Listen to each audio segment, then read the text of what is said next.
Hello everyone, it's me, LinkingX2, back again with the regular draft reviews of our T1 series. T1, Dragon X versus T1. So it's in fact 10th versus 8th. Yeah, that has come of our top teams from spring. Dragon X with the 0-5 start and on a 11 game losing streak.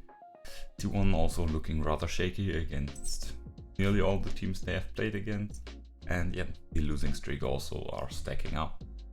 So both teams are really needing this win, and for Dragon X they need a turning point, and struggling T1 might be their best chance to get a win. For T1, it's a similar situation against Dragon X. This is a must-win game, this is a must-game series to get back on track and start looking upwards for the upper echelons of the bracket. Looking at the bans here, you see the Lee Sin and the Karma, strangely enough, being banned against T1 often, even though it's not really a pick they have shown so far. Even if it's not being banned, they have banned it themselves, in fact. Instead, the other two champions here, the Lucian and the Sin, obviously make a lot of sense. T1 has a lot of players that are able to play these champions in all different roles. On the other side, Xin Zhao and the Akali especially being considered one of the stronger champions in the meta at the moment, so that's being banned makes quite a lot of sense. Banning the Ezreal themselves, we don't really want to see that, but it is a ban that has to come in on the red side here, as Ezreal is in general a very strong champion, even though you're denying Teddy pick here now. The Renekton coming in here as a first pick is a bit unexpected. That is mostly because we expect T1 to ban the champion out. They've been banning it nearly all games this summer split, and now on the red side, where they absolutely can't even first pick it themselves, they leave it open and instead ban something like the Xin Zhao against Bioshik. So that is something. Then we see the set pick here. It's quite funny because obviously T1 picked the Renekton in the last series and lost the 1v1s to the set in the mid lane. That matchup was played. And then we see the Nocturne as well. Nocturne, very strange, obviously has a lot of benefits against the squishier lineup, so Renekton already not really a target that we expect to see. But obviously set Nocturne, very flexible picks, can go in up to 3 positions at least. On the other side, we see the standard combination of the past few years, Renekton Italy, bread and butter duo that can now work with mid lane Renekton and with top lane Renekton obviously very easily. Problem here is that set that T1 really wants to put into the Renekton is probably not a good target for the duo, as he's still very tanky and very sturdy as a champion. Picking up also the Varus, they're continuing with the range advantage and the poke that Nidalee also has, but they're also offering now more mid-game power with the lethality that Varus has, and obviously the usual 1 to 2 item power spikes that the Renekton Nidalee have. On the other side, T1 lock in Diana. Their draft looking rather similar to what Nongshing did against themselves. Diana, usually a jungler, so obviously there's the potential to put her also in the top lane or in the mid lane. And with the other 2 flex picks, that is not something that is impossible to do. So that is still something Dragon X has to figure out where these champions are going. In the ban phase, we see Town Kench being banned here away from the Varus duo. We're probably going to see the Thresh ban as well, maybe, because these 2 champions obviously with their safety tools in the eating ability and the W, the Lantern from Thresh, obviously enable Varus to do way more in team fights than he legally should be able to do as an immobile AD carry. And on the other side, we see Kalista being banned against Teddy with Set and Nocturne and Diana. T1 already has a lot of engage, so having a Kalista that can follow up with her jumps and can further amplify be engaged with another engage tool or a protection tool for the engaging champion, with her ultimate of course, would be something that T1 really kind of likes. That matchup into the Varus is not perfect, but with the good supports, or like the supports that Varus has, being eliminated in the Tahm Kench and the Thresh, matchup down there is starting to get better. Then also the Senna being banned, Senna into the Varus, already mentioned that a ton of times, it's not really that great. But a Senna with a set and a Nocturne, that is something that looks really good. Coming to the picks here, the Leona being elected kinda makes it so that the set is confirmed to go not in the support position. So yeah, Leona is 100% the pick for carrier. So yeah, that takes a bit of the flex pick away for here the last pick, which will now be Teddy's AD carry. And then lastly, Braum and Gwen being locked in. So let's pause here and let's wait for the Kai'Sa pick. The Braum, obviously a defensive option we have seen with the Varus. Many cases where the Tahm Kench and the Thresh are being banned, as he is the next decent defensive tool, and well, as a tanky support, right?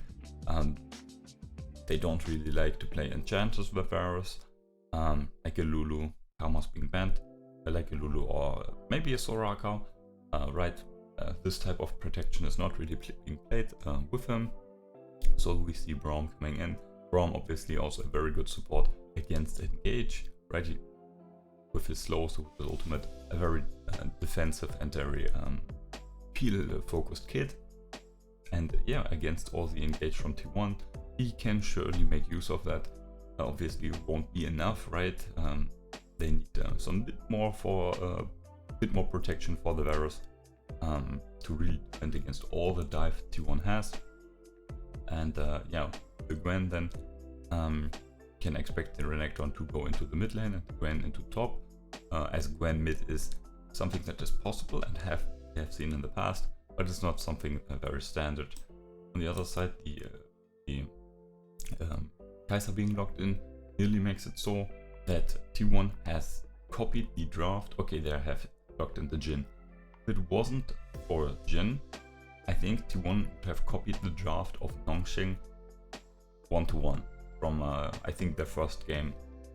Besides the roles, right? In that game, I think Rich was playing the Nocturne up in the top lane, and Gory was playing the set in mid lane. So this is also a difference here, that we see the two champions here, two different positions, but also we now have a different AD carry than before. Obviously, this is maybe due to some different reasons here, right? They didn't want to copy the draft straight up. Teddy obviously completely capable of playing Kai'Sa at a high level, as he's even with T1 being in 8th place, their players are still very solid, especially the bot lane, and yeah, Teddy also still a super strong player and one of the, if not the best AD carry in the Korean server. But of course, the matchup against the Braum is not something Kai'Sa really enjoys, and it's something where she can really run into trouble. So the Jhin, even though it is not a good champion in terms of its damage output at the moment, well, considering consistent DPS, right, always something Jhin struggles with. But what is great about Jhin is long range CC abilities, right, from his ultimate slows and from his W, the follow-up snare. Jhin with his W and Leona, they can completely stun lock someone in the bot lane, have very high amount of CC, and obviously then for the later team fights he can initiate team fights with his ultimate and slowing the targets, but then his bruiser and dive squad to pounce on that target, or simply put, obviously can W someone that is already being CC'd. So that's fine. Talking a bit here about the matchups, so Set versus the Gwen. Obviously Set is a champion that really excels in melee matchups, but Gwen, the Ignite and the true damage that her kit has. We're about to see something interesting here. I think that she can really do a lot. The problem for her is that Set's early base damage is also still very strong. So we have to see, maybe the junglers can make a difference there. The problem for DRX is that their top laner and their jungler are both AP, so Set can itemize easily against this 2v2. On the other side, T1 have an AD top laner, an AD mid laner and an AP jungler, so both 2v2s in that department have a little advantage of the damage mix. In both jungle cases, I think they can clear the jungle quite fast. Diana obviously not that fast in comparison to most meta junglers, but still packs a punch and can get through the camps quite easily. In the mid lane, Renekton versus Nocturne. Simple enough, Renekton has the pressure here, but coming a few levels, Nocturne has easy wave clear, and with the lane being quite short, can obviously easily access the wave and then bounce.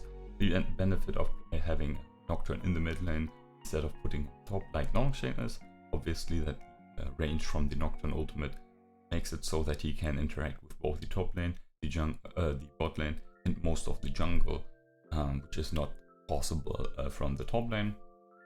So that's the advantage there, even though the matchup is not as great. But we can also assume that Nocturne versus the Gwen would be suffering even more so. So that's something, by at least the Nocturne into the Gwen in the top lane. In the bot lane, well, that's a bit hard to say. Dragon X bot lane obviously very, very strong, as both champions are very high tier in the meta. On the other side, T1, Leona still very powerful.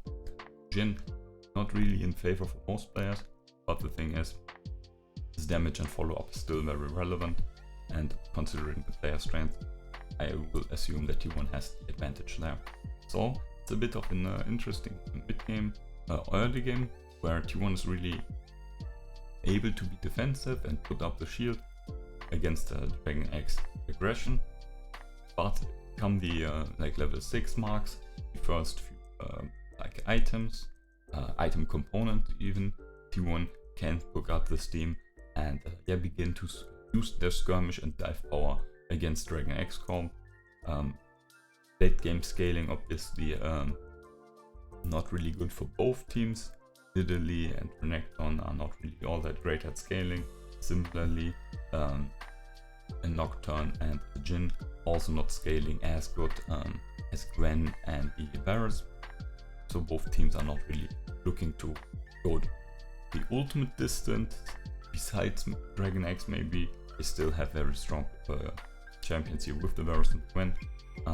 That's something that T1 can't really match, but they also have two champions that fall off way harder than the T1 champions. So yeah, putting it all together, I would give T1 the edge here. As usual, I'm probably wrong again, which is something that is a bit annoying. But of course, their comp has a clear identity, while for Dragon X they have some poke and kite abilities with Nidalee and the bot lane. But they also have some like split push and engage options, which are a bit diverging in their team identity. But overall, it's not too terrible that I would say it's a disaster, but it is a clear problem in some stages, and also connected that with item power spikes and when champions come online. So let's see if T1 can gain a first game win in a while, or maybe Dragon X can hold on. Let's see. But we're going to see that later on. We'll see each other in the draft review of game number 2. So stay tuned for that.